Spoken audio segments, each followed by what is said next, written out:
Hello friends, and welcome to Escaping the Mouse with your host, me, Breck Rowell. Alright, I got a little mystery I need to explore today. Let me show you what I got to look at. As you know, recently I brought the rototiller in here and tore up basically the front end of the pool section, made it all nice and loose so I can move it, excavate it down to the point where I can use the laser level to put the first level of bricks around. Now, I've discovered there's a lot more in here. I knew at the time when I rototilled that I damaged a piece of plumbing in there.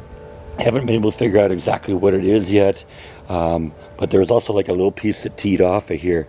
But I knew I was hitting something over here too, and I had no idea what it was.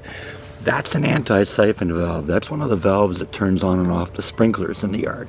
Now, for some reason, this one was underneath the pool.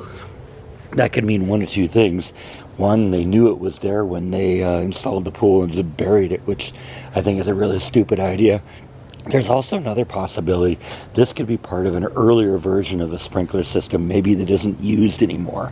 I'm hoping that's the case, but I got to figure out which is which, because if this is a functioning anti-siphon valve, I got to make sure I get it fixed up and repaired, because one of the things I ended up doing was cutting wire. I didn't know why there was wire running through the ground here, but there is, and that's obviously the wire I severed when I hit it with the rototiller. There's also a lot more plumbing going on in here than I thought, and there's another lost piece that I got to go dig out that's in here somewhere, because as I said, there was that long piece there that came off here and went all the way to here, and so somehow I broke that off there. I got to find the other house so I can reconnect it. But like I said, today's project is I want to learn a little bit more if this is a functioning anti-siphon valve or not. And so that's what we got to look at today. So the question then is, how do we figure out if that's a real one or not? And the only way I can think of to do that is just to manually run a sprinkler cycle, pull the map out and look at what's going on, and see if any of the zones don't come on. If one of the zones doesn't come on, then that's probably what that one was. Fortunately, I didn't hit the business end of it. If that was a live line and I did hit the plumbing somewhere before the valve, I would have had a geyser in the yard. So, good thing that we didn't do that. That would have been a pain, because I would have to shut off the water at the main to stop that. So, like I said, I got to figure out whether that's good or bad, and I think a manual cycling of the sprinkler system is the way to do that. So, like I said, I've shown you this before. This is my master plan of the layout of the house. Showing where all the sprinkler heads and all the circuit breakers and all that stuff are. Basically, the anti-siphon valve I found is here. So I'm most interested in seeing whether these sprinkler heads back here work. These seem to all be on the same timer except for these three here. So like I said, I'm going to run a cycle of it. It's good to do that once in a while anyway, just to make sure all your heads are spraying right, that they're aiming the right direction. You don't want it aiming out in the middle of the street and you're watering the street. That doesn't do you any good, right? So I'm going to run the whole system here, and let's see if we can figure out if one of these valves isn't working. Alright, I'm in the middle of testing one of the valves. I did discover something interesting. Apparently I punctured a hole in some plumbing over here, so at least we know something there we're going to have to work on. This honestly I thought was going to be the one that was the problem area, because this seemed like this was a candidate for where a pipe right here being perforated might have been damaged, but I guess not. So let's keep going. Alright, it's kind of interesting. I went through all of the sprinkler heads, everything seems to work correctly. We got this little leak that I got to trace down over here, but that's not a serious problem, and it's not preventing anything from working. So whatever this valve is here, all I can assume is that it isn't in use anymore. It isn't connected to anything, and maybe it was part of an earlier version of this sprinkler system in this house, and this is just they decided it was just easier to bury it than to try and remove it. So I'm going to keep going on here. I guess I probably don't have to repair that, and don't have to dig for whatever the other end of whatever is here to find out, because like I said, it doesn't seem to be stopping anything. We're getting water where we need to be, and so I don't know. you know, that's one of the frustrations. I didn't build this house, and so I don't know where everything is. You know, when it was at my house in California, I knew where everything was because I put it there. So, you know, there's gonna be a lot of this, finding stuff. And you know, this is an older house, so who knows how many retrofits it's gone through over the years. But I guess we'll just continue digging this thing out and see what we can come up with. Did save us dodge a little bullet though, because I wasn't really looking forward to digging that thing out. But guess I don't need to. I'll just do like they did last time and bury it up.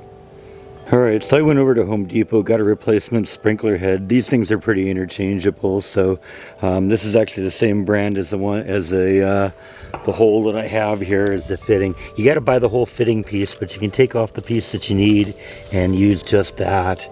So that just screws back into place. I'll have to turn it on because this is an adjustable head. It doesn't spray it at a 45-degree angle or a half moon angle, 3/4 or full circle.